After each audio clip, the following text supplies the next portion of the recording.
Alright, so here's a sinusoid application. So sinusoids, these sines and cosine functions, are typically used to model repetitive things that have the same pattern over and over and over again. Inhaling, exhaling, tides, temperature, a lot of different things that go up, they come back down, then they go down a little further, and they come back up.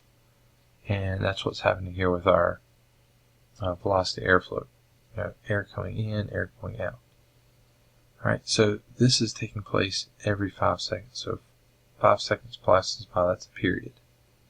Okay, it's measured in liters per second. Y represents velocity of the airflow, X represents time, and we want to find a function that has all of these key things on it. Alright, so what we have to remember is we need to find all these different values that show up in the sine function. So we need to figure out what B is and what A is. Well, A is the easy one here. Alright, A is the amplitude. Amplitude is the gap, the distance from midline up to the highest and lowest points.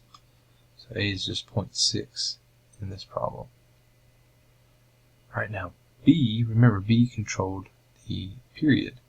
So the period, remember, was 2 pi divided by B. Well, what do we want the period to be? We want the period to be 5 seconds. So we're going to erase P and replace it with 5 seconds. Do a little bit of algebra, and we get V equals 2 pi over 5. So there's our function. Y equals 6/10 times the sine function of B times X. So 2 pi over 5 times X, or 2 pi X over 5, however you want to write it. Now, it's very important that you check this to make sure it has all the key points you want. So I'm going to go into my Y equals. I'm going to type in what I got for my function, which is 0.6 sine of 2 pi over 5 times X. Alright, and then I will adjust my window to this. So X is 0, Y is 5. My X scale, I'm going to move it up in ones. The minimum Y is negative 6/10. The maximum is positive 6/10. And it looks like this picture has a tenth as the scale. Alright, and then I'm going to graph that thing. Goes up, hits the maximum. Right there in the middle, it goes down, hits the minimum, comes back up at 5. So we've got something that models this thing. So we could now, why would I do that? Well, I can now say, alright, what's the airflow at 4 seconds? And I can just type in 4 into this function. That would say it's negative, meaning I'm exhaling. And then I could say, alright, when do I stop inhaling and start exhaling? And we can see it's the halfway point. So there's a lot of different things we can do once we have the model. But given the information, we want to create a model based off of that. So we just use the properties given to us to be able to do that.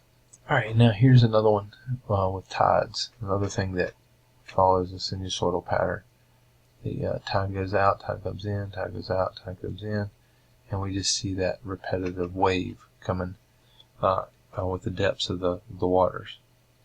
So what we're seeing is the depth is 5 feet at low tide and 13 feet at high tide. So we're going down from 5 to 13, 5, 13, 5, 13. And on this particular day, low tide is at 4, high tide is at 10. So if Y represents the depth, we want to find a model that looks like this to give us the water's depth. Alright, so the very first thing that I would do with this is determine D and A. Those are typically the easiest things to come up with. Remember, D is the midline, the thing that goes right through here. So there's our midline. That's occurring at 9. So remember, that's D. So we know D is equal to 9. And A is the amplitude. So A is the difference between D, the midline, and the high point. So the high point is 13. So A is 13 minus 9, or 4. Okay, now that leaves us with B and C. So what they're doing here is they're showing us that we're getting a high tide at 10 o'clock, alright, and then we're getting a low tide at 4 a.m. So there's the 4 a.m., there's the 10, there's the high tide. Halfway in between that will be at our midline. Now why is that important? Because they want sine.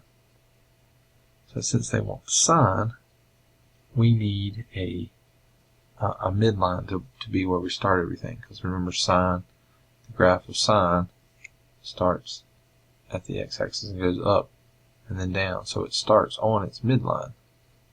So that's why we want to start with that midline number.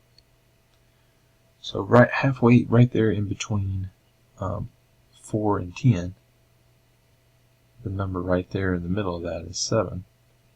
And that's our shift. That's our shift to the left. Alright, so our phase shift, I'll label it that, is equal to 7, or positive 7. Alright, now remember, the phase shift is C over B. So C over B equals 7. Now the last thing we'll do when we're able to solve for C is to solve for B. And B is the thing that we use to get the period. Alright, now notice the low tide is at 4, the high tide is at 10. That's the distance between the minimum and the maximum. Right, and that will always be the minimum, the distance between the minimum and the maximum. In these curves, that will always be half of the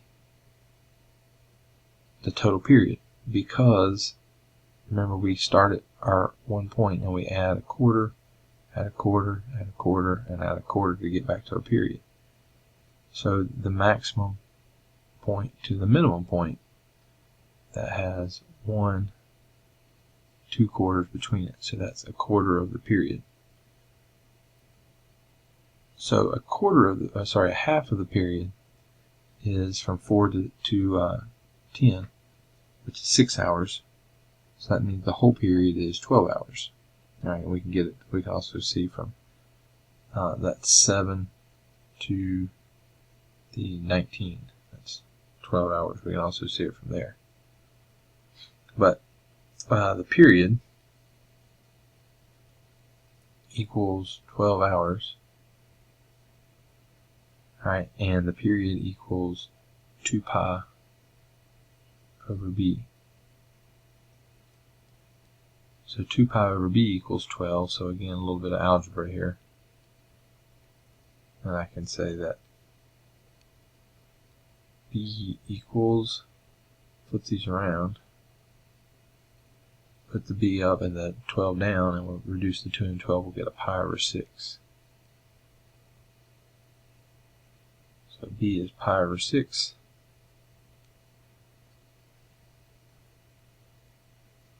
So c over b is 7. So c over pi over 6 is equal to 7. Alright, I can multiply both sides by pi over 6. And that'll get rid of the division by pi over 6. So c equals 7 pi over 6. Alright, so there's all the stuff that I need to be able to model this thing.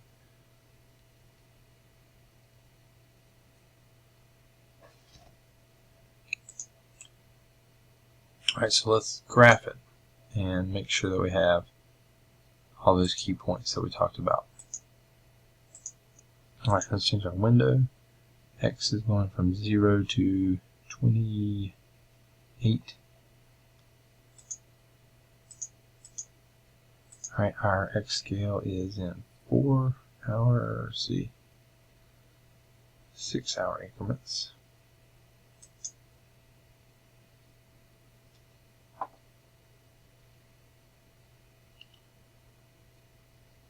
Sorry, because this is not uniform, we start at -2.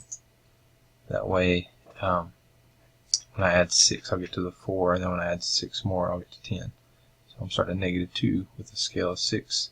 Alright, my minimum y is 0. Oops. Minimum y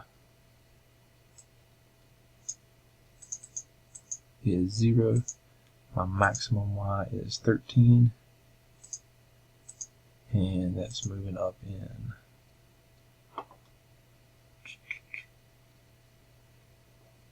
fours. So let me make my minimum y1.